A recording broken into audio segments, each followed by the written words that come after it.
नमस्कार, स्वागत है आपका अमर उजाला के डिजिटल प्लेटफॉर्म पर। मैं हूँ रुद्रेश कुमार और आज हम बात कर रहे हैं साइबर क्राइम और इसकी चुनौतियों के ऊपर। और जैसा कि साइबर क्राइम हर कोई इसके बारे में लगभग थोड़ा-थोड़ा जानता है, कोई ना कोई किसी न किसी पल कभी न कभी साइबर क्राइम का शिकार होता है। आज की जो समय है मोबाइल, लैपटॉप और आज की जो दुनिया है, आज का जो चलन है उसमें हर कोई इस कहीं न कहीं इस समस्या से रूबरू होता है। खुद ना हो उसका रिश्तेदार होता है, कोई ना कोई जानने वाला होता है। समय-समय पर बाहर बैठे लोग जो है इसका लोगों से उनकी गाड़ी कमाई ठग कर ले जाते हैं और उसके बाद पुलिस उन अपराधियों से जूझती है। किस प्रकार से लोगों को न्याय दिलाया जाता है, आज हम उसी विषय पर हम बात करेंगे। कुछ नए ट्रेंड्स क्या इस समय साइबर क्राइम के हैं, किस तरह से उनसे बचा जा सकता है। आज हमारे साथ हैं deputy superintendent of police cyber Ankush Mishra ji. Ankush Mishra ji के बारे में बता दें कि आपको 2021 में सुपर बेस्ट साइबर कॉप का भी अवार्ड मिल चुका है और यहाँ अभी वो साइबर थाना देहरादून में तैनात हैं।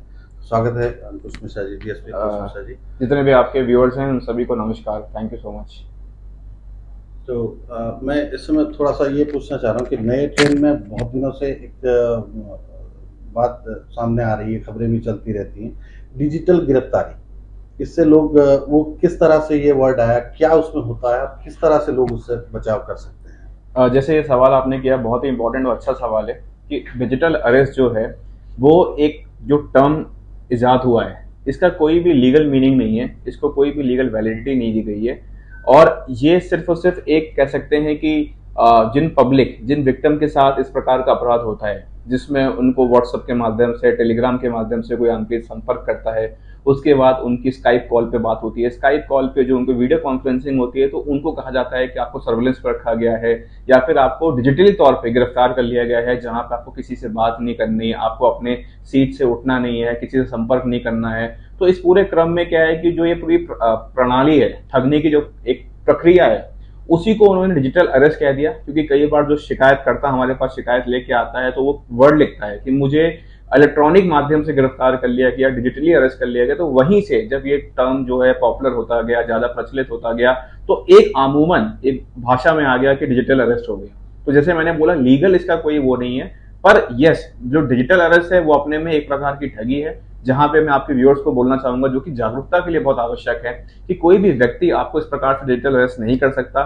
सामने वाला आपको एक ऑफिस दिखा रहा है स्काइप कॉल पे, व्हाट्सएप कॉल पे, जहां पे वो कह रहा है कि मैं सीबीआई का ऑफिसर हूं या सीबीआई का ऑफिस है, वो बोल रहा है मुंबई क्राइम ब्रांच से बोल रहा हूं, हम आपको नारकोटिक ब्रांच से बोल रहे हैं, ये सब फर्जीवाड़ा है। इस प्रकार की कोई भी गिरफ्तारी नहीं होती इस समय मतलब एक आम आदमी तो चलो ठीक है कि वो ठगी का शिकार हो गया, लेकिन डॉक्टर और इंजीनियर्स और तमाम एक सीईओ थे एक कंपनी के अभी हरिद्वार में, एक महिला थी जो आर्मी की ऑफिसर थी।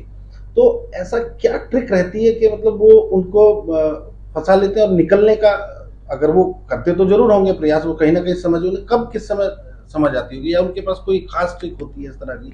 या इसमें जो मैं कहूंगा, जैसे आपने जो बोले वर्ग बोले, कि जैसे आपने बोले डॉक्टर्स हो गए, इंजीनियर्स हो गए, या फिर थोड़ा सा कह सकते हैं कि जिनके पास कह सकते हैं एक फाइनेंशियली मोर स्टेबल जो लोग हैं, उसके पीछे कारण क्या होता है कि वो जिस प्रकार से उनकी जो भी अर्निंग होती है, ठीक ठाक बैकग्राउंड के होते हैं, तो उनको जब टारगेट किया जाता है, क्योंकि ऐसे लोग सोशल मीडिया पे काफी एक्टिव होते हैं, इंस्टाग्राम पे, व्हाट्सएप पे काफी एक्टिव होते हैं, और ऐसे लोग जिनके पास ठीक ठाक फाइनेंशियल एक स्टेबिलिटी है, वो इन्वेस्टमेंट करना चाहते हैं। तो इस प्रकार के जब वो ऑनलाइन प्लेटफॉर्म्स पे उनको कोई इन्वेस्टमेंट मॉडल मिलता है, तो वहां पे उनका संपर्क होता है, उनकी बातचीत होती है। उसके बाद जो भी टेलीग्राम, व्हाट्सएप पे जो उनकी वार्तालाप शुरू होती है, उसके बाद उनको एक प्रलोभन दिया जाता है कि आपको फला फला एक किसी इन्वेस्टमेंट मॉडल में पैसे लगाने हैं। उसके बाद जब वो वहां पे इन्वेस्टमेंट लगाते हैं, उनके अंदर कहीं ना कहीं लालच आता है। एक उनको लालच के बाद, प्रलोभन के बाद उनको कहा जाता है कि अब आपको स्काइप कॉल पे हम एक आपको ऑफर दे रहे हैं। जैसे ही वो स्काइप कॉल या व्हाट्सएप कॉल पे कहीं भी जाएंगे, वहां पे एकदम से सामने देखते हैं कि एक ऑफिस बना हुआ है, एक फेक ऑफिस बना हुआ है, जहां बोला जाएगा कि आपको डिजिटली अरेस्ट कर लिया गया, हम सीबीआई ऑफिस से या नारकोटिक्स या किसी मुंबई क्राइम ब्रांच से बोल रहे हैं। तो इस पूरी प्रक्रिया में देख सकते हैं कहीं ना कहीं ऐसे वेल ऑफ लोग हैं जिनके पास पैसे हैं, जो दे सकते हैं। उसके बाद क्या है कि जो आपने बोला कि क्यों ऐसा कर रहे हैं, कारण क्या है कि जो उनकी मनोदशा है, कि जो साइकोलॉजिकली उनका ब्रेन वॉश किया जाता है और डर पैदा किया जाता है कि आपके फला फला अगर आपने इसमें किसी को अलर्ट किया, किसी को सूचित किया, तो आप जेल जा सकते हैं या फिर आपके परिवार को खतरा हो सकता है। तो इस पूरी प्रक्रिया में आदमी सोचता है कि मैं कोर्ट कचहरी चक्कर में ना पड़ूं, या पता नहीं सामने वाले कौन लोग हो, सच में पुलिस ना हो, तो घबराहट के मारे वो जो ब्रेन वॉश होता है वो पैसा देना शुरू कर देता है। अब इसमें अलग अलग लोग हैं, जैसे हमने, जैसा आपने बताया कि हम साइबर क्राइम पुलिस स्टेशन में जो भी केसेस देखते हैं, हमने देखा है कुछ लोगों ने 20 लाख 30 लाख रुपए दिए हैं, कुछ लोगों ने 3 करोड़ रुपए तक भी दिए हैं, जो केसेस हमने रजिस्टर कर रखे हैं। तो वही है कि हर आदमी की फाइनेंशियल स्टेबिलिटी, कि मैं कब तक पैसा दे सकता हूं, और जब आदमी के पैसे खत्म होने लगते हैं तब उसको लगता है कि अब इस लिमिट के बाद मैं नहीं दे पाऊंगा, तो जो सामने वाले ठग होते हैं वो भी मौका देते हैं कि ठीक है आप जाइए, आपको फिलहाल के लिए छोड़ दिया गया है, आप किसी फ्रेंड से, किसी रिश्तेदार से आप लोन लेके आइए, बैंक से लोन लेके आइए। और जब वो व्यक्ति किसी दूसरे व्यक्ति के पास जाता है तब उसको पता चलता है कि ये सारा जो प्रक्रिया मैं कर रहा हूं एक्चुअल में एक स्कैम है। तब वो कई बार सूचित करता है 2 करोड़ देने के बाद, 3 करोड़ देने के बाद, कि मुझे और पैसे की आवश्यकता थी। जिस क्रम में जब मैंने अपने फ्रेंड से पूछा या बैंक वाले से पूछा, तब उसने मुझे सूचित किया कि आप तो फ्रॉड में फंस गए हो। तो तब जाकर के आदमी को एहसास होता है कि मैं एक डिजिटल अरेस्ट, इस प्रकार के स्कैम में फंस गया हूँ। अब पिछले दिनों जो अभी लगभग 1.5 साल पहले जो आपका टेलीग्राम वाला स्कैम चला था, अब धीरे धीरे उसका वो कम होता गया, या तो जागरूकता या जो भी कुछ है, या थोड़ा सा जागरूकता ही कहेंगे इसमें तो, और बाकी तो कुछ वो नहीं। आपकी टीम ने तो बहुत बड़े बड़े इसमें घोटाले भी खोले हैं, जो देश भर में पूरे कई सौ करोड़ का जो है मामले थे। अब क्या नया ट्रेंड देखने को मिल रहा है और उससे किस तरह से जो है मतलब बचा जा सकता है? बिल्कुल, ये बहुत अहम सवाल है जागरूकता के लिए, जितने भी आपके व्यूअर्स देख रहे हैं। इसमें मैं 2 प्रकार का ट्रेंड बोलूंगा। एक तो हमारे हो गया डोमेस्टिक क्राइम। जो डोमेस्टिक क्राइम जो हमने अमूमन देखा है कि जो हमारी मेवात बेल्ट हो गई, जो कि हरियाणा, राजस्थान, यूपी की बेल्ट हो गई, और दूसरी हमारी बेल्ट हो गई जो एक जमतारा ट्रेडिशनल बेल्ट है, जो कि बिहार और आपके झारखंड में। डोमेस्टिक क्राइम की जब मैं बात करूंगा कि जिसमें साइबर अपराधी भारत में है, तो उसमें जो हमने अमूमन ट्रेंड, अगर मैं उत्तराखंड स्पेसिफिक बोलूं, तो हमने देखे हैं कि फेक वेबसाइट, कि एक फेक वेबसाइट में देखता हूं चार धाम के नाम पर, कि मुझे श्री केदारनाथ की हेली सर्विस बुकिंग करानी है, मुझे हरिद्वार में पतंजलि के लिए अगर नेचुरोपैथी या कोई वहां पे सेवा लेनी है तो उसके लिए फेक वेबसाइट। तो इस प्रकार की फेक वेबसाइट में जब लोग अप्लाई कर रहे हैं तो वहां ठगी के शिकार हो जा रहे हैं। उसी प्रकार से हमने छोटे छोटे वहां पे देखे हैं कि ये लोग छोटे छोटे इन्वेस्टमेंट स्कैम्स देते हैं, छोटे छोटे ऑफर देते हैं कि हम बैंक से बोल रहे हैं फला फला। कोई भी आपको क्रेडिट कार्ड के नाम पे फ्रॉड हो जाता है कि आपका क्रेडिट कार्ड निकला है, आप सोचते हो कि चलो फ्री में कोई बैंक मुझे क्रेडिट कार्ड दे रहा है, तो उसके नाम पर ठगी हो जाती है। इसी प्रकार एपीके फाइल, जो कि हमारा एक एंड्रॉइड पैकेज किट होता है, कि सामने वाले को मैंने एक लिंक दिया, एक ऐप भेजी, उसने उस लिंक पे क्लिक किया, उसका फोन क्लोन हो गया। तो ये तो आपके हो गए लेटेस्ट ट्रेंड जो कि डोमेस्टिक क्राइम में है। अब हम बात करते हैं इंटरनेशनल क्राइम। इंटरनेशनल क्राइम में जो आपने बोला कि जो टेलीग्राम बेस हो गए, व्हाट्सएप बेस हो गए, इनमें हमने देखा है कि काफी बड़ा अमाउंट जा रहा है, जिसमें जो अपराधी हैं वो भारत के बाहर है, इसीलिए मैंने बोला कि वो इंटरनेशनल क्राइम है, जिसमें अलग अलग मॉडस ऑपरेंडी देखी गई। सबसे पहला जो हमने देखा है, जो समय सबसे पॉपुलर चल रहा है, जो आपने बोला डिजिटल अरेस्ट सबसे पॉपुलर है। दूसरी चीज जो हमने मॉडस ऑपरेंडी देखी है कि वर्क फ्रॉम होम, कि वो लोगों को आ जाएगा कि आप घर से काम करिए, प्रोजेक्ट मैनेजर के नाम पर work from home, part time job के आपको एसएमएस आते हैं। तीसरा ट्रेंड हमने देखा है कि वो आपको व्हाट्सएप पे मैसेज करेंगे, कहेंगे यूट्यूब पे लाइक और सब्सक्राइब करना है, 50 रुपए मिलेंगे आपको लाइक करने के। चौथा उसमें हमने देखा है कि आपको गूगल रेटिंग देनी है, या फिर आपको किसी होटल में किसी की रेटिंग देनी है। छोटे छोटे टास्क देते हैं, वहां पे विश्वास देते हैं, विश्वास जीतते हैं, उसके बाद लोगों को ठगते हैं। उसके अलावा लोन एप्स, कि हमने देखा है कि लोगों को कहा जाता है कि आपको इंस्टेंट तुरंत लोन मिल जाएगा, तो उसके नाम पे ठगी की जाती है। इसके अलावा बोला जाता है कि आपका कोई कुरियर पकड़ा गया है, फेडेक्स पार्सल पकड़ा गया है, उसमें ड्रग्स मिला है, जिसमें अगेन वो आपको ठगने का प्रयास करते हैं। तो ओवरऑल अगर हम लेटेस्ट ट्रेंड की बात करेंगे, डोमेस्टिक क्राइम में जैसे मैंने बोला उसमें फेक वेबसाइट्स हैं, जैसे उत्तराखंड स्पेसिफिक बोलूंगा कि चार धाम के लिए जो ऑफिशियल वेबसाइट है वो सिर्फ और सिर्फ आपकी आईआरसीटीसी वेबसाइट ही है। इसके अलावा पतंजलि की भी वेबसाइट को आप वेरीफाई कर लें, क्योंकि लगातार हमें पतंजलि से शिकायतें मिलती रहती हैं कि लोग फर्जी वेबसाइट्स बना रहे हैं। तो ये आपके बिहार और जमतारा झारखंड वाला जो गैंग है जो इसको निरंतर करता रहता है। और जो इंटरनेशनल क्राइम है उसमें मैं हमेशा ये बोलता हूं कि आप क्रिप्टो करेंसी पे विश्वास ना करें, आप किसी भी प्रकार के टेलीग्राम, व्हाट्सएप के माध्यम से किसी पे विश्वास ना करें, स्टॉक एक्सचेंज के नाम पे, ट्रेडिंग के नाम पे किसी पे विश्वास ना करें। साथ में डिजिटल अरेस्ट जैसा कोई भी स्कैम नहीं होता, और कोई भी अगर आपको कोई ऑफर दे रहा है, कोई भी चीज हो, उस पर आप आंख बंद करके विश्वास ना करें। एक बार पुलिस से या साइबर पुलिस जो भी है उससे आप जरूर एक बार विचार विमर्श कर लें। एक चीज और है कि जैसे अगर सामान्य क्राइम की बात करें, तो सामान्य क्राइम में होता है कि भाई अगर कहीं चोरी होगी तो चोरी में एक लापरवाही होती है कि भाई आपने घर में मतलब अखबार बंद नहीं किया, तमाम इस तरीके के होते हैं कि बाहर पड़े हैं तो उसको देख लिया कि भाई ये तो कई दिनों से चला गया है और ताला तोड़ दे, चोरों ने इस तरीके, या कहीं गश्त ढीली है, पुलिस के भी लगातार सवाल उठते हैं। अब इस क्राइम में जैसा कि आप साइबर के स्कॉलर भी रहे हैं और 7-8 सालों से ये लगातार आप देख रहे हैं। तो ऐसी क्या चीज़ है जिसको पकड़ते हैं साइबर ठग, यानी मतलब जो डर है या लालच है या कोई जो आपने अभी तक ये किया हो जिस पर कंट्रोल करने की आवश्यकता है खुद जागरूकता के लेवल पर, जो अगर लोग खुद करें, क्योंकि ये रुकेगा तो लोगों की जागरूकता से। बिल्कुल, ये बहुत अच्छा सवाल है और इसको हम कहते हैं कि जो हम साइबर क्राइम को जब सॉल्व करते हैं तो सामने वाले अपराधी की साइकोलॉजी को ही पकड़ते हैं कि उसने स्पेसिफिक क्राइम क्यों किया। तो पहला चीज़ क्या है कि लोगों का लालच, कि किसी भी आज की डेट में जो युवा हैं, स्पेशली जो यंगस्टर्स हैं, वो इंस्टाग्राम पे बहुत ज़्यादा एक्टिव रहते हैं। तो उनको है कि किस प्रकार से जो युवा है, एक कॉलेज गोइंग स्टूडेंट है या स्कूल गोइंग स्टूडेंट है, उसको किन किन चीज़ों में इंटरेस्ट है। उदाहरण के तौर पे वो कहेगा मुझे घर से पॉकेट मनी मिलती है, तो उसको क्रिप्टो करेंसी का ऑफर मिल जाएगा, वो सोचेगा यार मैं 2 रुपए की जगह 4 रुपए कमा लूँ। उसी प्रकार से ऐसे छोटे छोटे उनको इन्वेस्टमेंट ऑफर दिए जाते हैं, कहते हैं कि आप as a college going, as a school going आपको एक एक्स्ट्रा इनकम मिल जाएगी। इसके अलावा कौन कौन सी पॉपुलर वेबसाइट है, उदाहरण के तौर पे अमेजोन हो गया, फ्लिपकार्ट हो गया या पतंजलि या कोई भी पॉपुलर वेबसाइट हो गई, या हम कह सकते हैं सीनियर सिटीजन के लिए चारधाम यात्रा की हो गई। तो कहीं ना कहीं दूसरी चीज जो पकड़ता है, एक तो हो गया, पहला वाला हो गया एज ग्रुप, कि किस एज ग्रुप को टारगेट किया जा रहा है। इसके लिए हमने पूरी स्टडी करी है जिसमें हमने 500 लोगों का सैंपल लिया और उस स्टडी में हमने देखा कि 500 में से लगभग 350 लोग ऐसे लोग थे जो 25 साल से कम थे। दूसरी जो हमने स्टडी करी कि किस प्रकार के स्कैम हो रहे हैं, तो उसमें हमने देखा वेबसाइट बेस्ड, कि जो चीज मेरे को बहुत रुचि है कि मैं इस चीज को गूगल पे ढूंढूंगा। उदाहरण के तौर पे मुझे किसी का कस्टमर केयर नंबर चाहिए तो मैं गूगल पे जाऊंगा, तो अपराधी जानता है कि मुझे कैसे भी करके अपना एडवर्टीजमेंट या अपना नंबर जो है गूगल पर डलवाना है। उसके लिए गूगल चार्जेस लेता है क्योंकि गूगल के लिए वो बिजनेस है, और उस चार्जेस को लेकर के वो अपने नंबर को फ्लैश कर देगा ऊपर। अब छोटे छोटे कस्टमर केयर या वेबसाइट का मुझे नंबर चाहिए, तो वहां पे जो नंबर मुझे फ्लैश हो रहा है वो अपराधी का आ रहा है। तीसरी चीज क्या है कि कहीं ना कहीं वो आपका इंटरेस्ट के साथ साथ वो देखते हैं कि किस प्रकार की चीजों में आप ज्यादा एक्टिव हैं।